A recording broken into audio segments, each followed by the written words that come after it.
In a time long ago, an elderly man's wisdom turned a perilous fire into a life-saving lesson.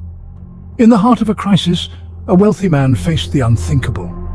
In a time long ago, an elderly man's wisdom turned a perilous fire into a life-saving lesson. In the heart of a crisis, a wealthy man faced the unthinkable.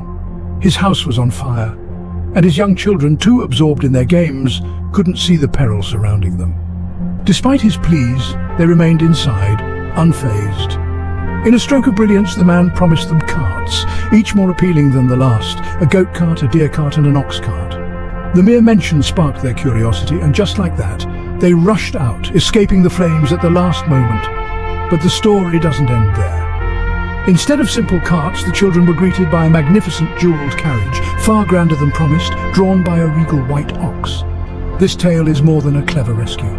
The elderly man symbolizes Buddha, the burning house represents our suffering-filled world, and the children, all of us,